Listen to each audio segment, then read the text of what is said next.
มันไม่ได้ข้าวแต่มากกับ10 บาทก็เขาเกี่ยมหาเงินออนไลน์ค่ะเนาะเพราะว่าก็เขาเล่นใจเกมก็ไปด้วยไลน์ในค่ะเราเป็นเกมมันไลน์ในค่ะเนาะข้าวแต่มากกับ10 บาทในค่ะเนาะเพราะว่าใกล้เล่นเกมเนี่ยก็แม่นในค่ะเนาะอันในค่ะนะเป็นเกมอันในค่ะเนาะอันเป็นอันข้าวมาไว้น้ำอันในค่ะนะอันในค่ะนะเพราะว่าไปมีในก็การโหลดมาไลน์ดีเนอร์เพลย์สโตร์อะไรค่ะนะในค่ะเนาะก็เตรียมหาค่ะเนาะเกมมันข้าวเดี๋ยวมากกับ10 บาทแน่แต่ก็เขาโหลดได้ใจยากนิดนึงในค่ะเนาะ ย้อนแบบว่ามันมีบักเบิงไว้ในคะเนาะมันจังว่าเพราะว่าเฮาคาไปถึงอันคำมักคันไว้เฮาคาก็ได้ไปไล่ทุกเงินไล่ในคะเนาะเพราะว่าใจยาวให้เอียนในได้เฮาคาก็ได้ไล่ในคะเนาะในคะเนาะแต่ย้อนดัดไว้อันตั้งในคะเนาะในคะนะ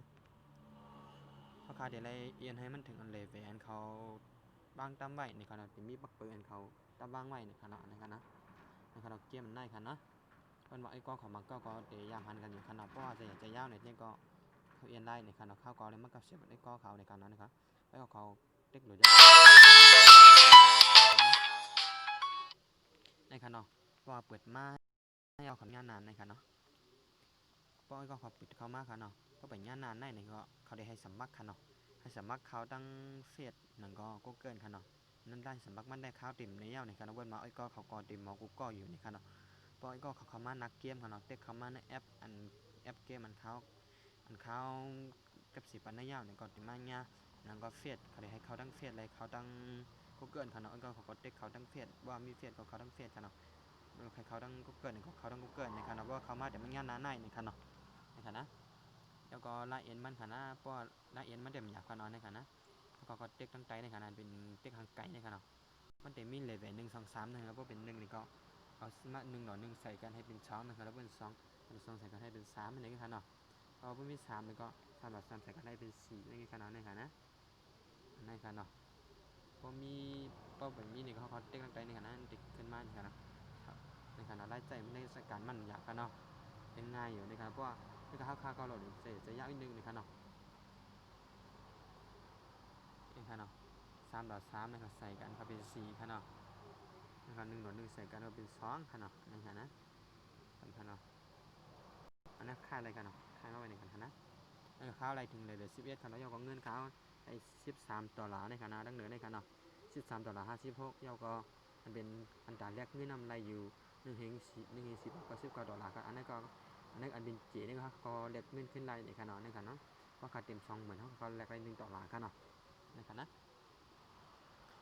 ในคันเนาะอันเป็นในก็เขาคัดเด็กเอาคันอะไรคันเนาะว่าเขากำเขาคัดอะไรตลอดเพราะว่านั้นก็เขาคัดอะไรกินไก่ในคันเนาะเป็นทงเงินอยู่มากในคันนะเขาปล่อยกับไปมากในคันเนาะเพราะคัดคือ1เลยไปเขาได้เป็นเงินเท่าคันเนาะคัดอะไรเงินคันนะในคันเด็กไอ้มาเป็นขาวในคันเนาะก็มาหึงเหรอคันเนาะกำนึงคันเนาะก็เด็กหายไปนี้ก็ยาวคันเนาะคันเป็น6คันนะในคันนะแล้วก็เป็น7ในคันนะในให้ในคันเนาะไม่ในให้ในกับก้อยในคันนะมันก็มีอาบคันเนาะ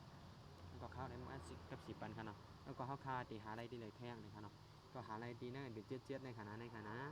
อันได้แล้วก็ได้สปายได้ในคันนะในคันนะมาปั่นได้ก็ได้ในคันนะในคันนะเอามันในคันนะที่เขาได้ในคันนะในคันเนาะก็เขามาติ๊กในติ๊กสตาร์ในกับเขาได้เฮ็ดอยู่10 กัมคันเนาะในคันเขาติ๊กในก็ก่อนกัมคันนะปกติก็มันดีเลียนในคันเนาะเพราะแรงมันดีคันนะในคันนะเลียนนะคันเนาะคันนะในคันนะเป็นไหนในคันเนาะในข้าวไร0.01คันเนาะว่าคัดด้วยทางข้าวไร0.08คันเนาะว่าคัดด้วยเป็นข้าวเขาได้เพิ่มแทงในคันเนาะว่าเขาได้เพิ่มคนด้วยเป็นขาวในคันเนาะเป็นตีเงินตรงในคันนะข้าวเดี่ยมตัวยาวกว่าข้าวยามันถึงกาในคันเนาะในคันนะตัวยาวหนึ่งกับเพราะไอ้ก็ของคิดตัวหนึ่งก็เด็กตัวไรในคันเนาะคันเนาะแล้วก็เขามาหาอะไรดีได้ในคันนะได้ปั่นในคันเนาะในคันเนาะเด็กค้างเด็กเสียงในคันคันเนาะเพราะว่าเรื่องมันแคมกับมันก็ดีนั่นอีกหนึ่งคันนะในคันนะไก่เล็กตรงในคันนะว่าเรื่องมันแคมคันเนาะเพื่อการโดดได้เรื่องแคมอีกหนึ่งคันนะในคันเนาะมันว่ามันเลี้ยงในคันเนาะทั้งมันดีคันเนาะ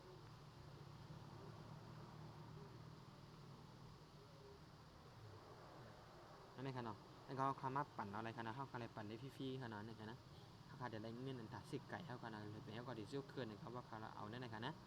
นะครับเนาะป่านนั้นเลยครับเนาะแล้วก็คามหาลัยแทงตีในนะครับตึกเขาเนอร์ก็เขาในคณะนี้ตีเป็นทางเขาในคณะแล้วก็คามาในอันในคณะก็อ่านตั้งเหนือล่วง1 2 3 4ที่เป็นแถวใบสีกันเราตึกเขากันเนาะหามาหาขีดอะไรเงินในอะไรแทงในคณะก็ค่ะให้หาเงินเอาเงินต่อลาว่าเอาแคบแต่เงินอาจจะในคามหาลัยแน่ๆค่ะเนาะนะครับนะกำคันเนาะเรื่องเขาแคมกันเนาะ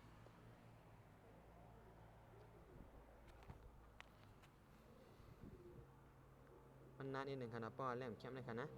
นะครับเนาะเดี๋ยวมีอยู่หลายอันค่ะเนาะเขาเดี๋ยวได้ขีดค่ะนะในคณะมีนำหลายคณะป้อก็อยู่สอนในแก่เอียนมันก็ในคณะในคณะนะครับเนาะในคณะนะครับเนาะ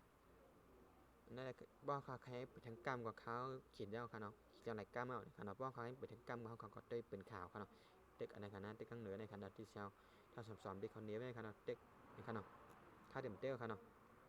ในข้าวก่อนนี้ไม่ได้ก็เขาในคณะป้อใครมาหาเงินนั่นในคณะใครมาเอาเงินนั่นในก็ไล่ในคณะเขาหาอะไรนั่นละลายในคณะอันหาในมีกันได้ค่ะเนาะมันก็มีทางตีค่ะนะมีอยู่แทงตีในค่ะเนาะในใจในค่ะนะในค่ะเนาะในได้ครับค่ะเดี๋ยวในเสียงอันนี้ค่ะนะเสียงอันนี้ค่ะเนาะเสียงเป็นในค่ะนะเป็น1/499ในค่ะนะเมียด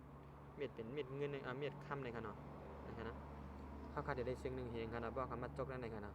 เพราะใครจกก็จกในค่ะเนาะเพราะเขาใครหอมไว้เขาคำจกในค่ะเพราะเขาเลยเตรียมซองเหมือนเขาค่ะได้เรียกได้$1ค่ะเนาะในค่ะนะเนี่ยการหาเงินมันในค่ะนะในค่ะเนาะ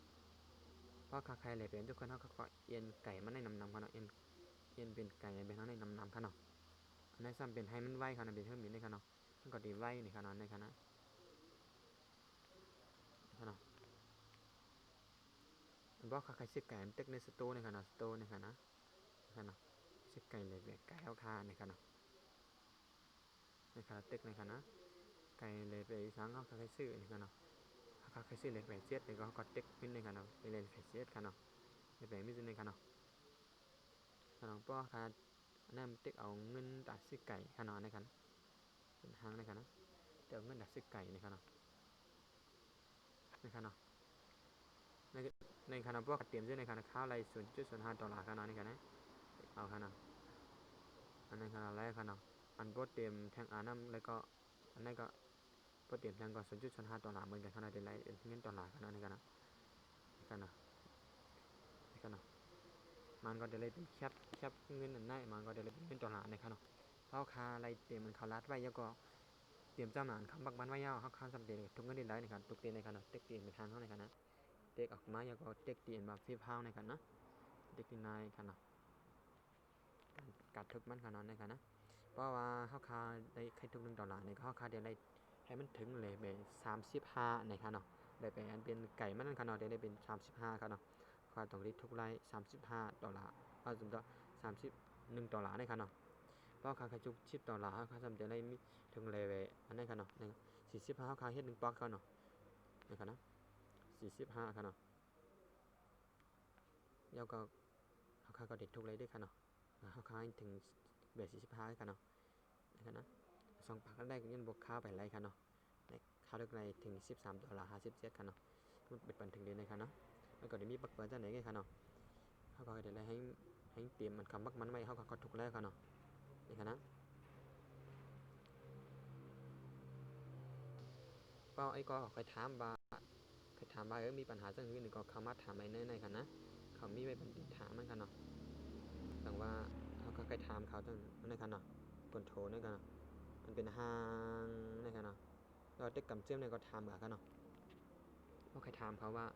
ต้องใส่เต้ห้าเป็นจังหื้อในค่ะใครผู้ร้องมั่นในค่ะเนาะในค่ะเนาะเด็กเขาในอันเป็นตั้งเดือในค่ะเนาะกนโทรแมนในค่ะเนาะซาเวนในค่ะเนาะอันนี้ค่ะนะเด็กเขาทำไม่ไล่ในค่ะเนาะในค่ะนะเด็กเขาทำไม่ไล่เด็กในทางกำซื้อมันค้างในค่ะเนาะเพราะว่าเขาคาไกลกับเสียเป็นก็ไมโก้เข้าเขาคาไกลก็เสียไมโก้เข้าเป็นตั้งเดือในค่ะเนาะQJ อัน22อัน6ในค่ะเนาะใส่ในค่ะเนาะในก็ระยะในค่ะเนาะเพราะว่าใครเอาไมโก้ก็เขามาใส่ในก็เต็กตั้งใจในค่ะเนาะอินบัตโก้ในค่ะเนาะในค่ะเนาะอันนี้ค่ะเนาะใส่ไมโก้ก็เต็กเข้ากับค่ะเนาะ ไล่เรียนไล่หามาได้มีกันนายหนึ่งในค่ะเนาะเปิ้นว่าติเป็นพ่อนี้ดอกไหนก็เขาอยู่ในค่ะเนาะเพราะว่าใครเรียนภาษาเรียนเกียมใครซ้ำด้วยนี่ก็ซ้ำกันเรียนด้วยในค่ะเนาะอยู่ยังไล่เลยเพิ่มในนะคะเนาะข้าก็เลยมากับ10ปันไอ้ก็เขาในค่ะเนาะครับยินชมขับใจตีไอ้ก็ขอคำมาปันแห้งในค่ะเนาะขั้นตอนผักไอ้ก็เขาใจติดตามในติ๊กข้อเป็นพ้องในค่ะแล้วก็อย่างเรื่อยๆเดี๋ยวเลยหันวิดีโอใหม่ๆเขามาลงแล้วนี่ก็ติ๊กไปปันตีเห็นจำนวนนั้นพ้องในค่ะเนาะครับไอ้ซึ่งเขาก็เท่ากันในวิดีโอหน้าในค่ะเนาะเพราะว่ามีลองปองใจจังหือนี่ก็ถามคำว่าอะไรตีนั่นก็แม่ไลน์ในค่ะเนาะแม่ตั้งใจได้ในค่ะเนาะดึงมันเพราะว่าป้อมคลิปนึกไปในสโตร์เนี่ยก็เขาเดี๋ยววางไว้บันทึกได้ในค่ะเนาะครับไอ้ซึ่งค่า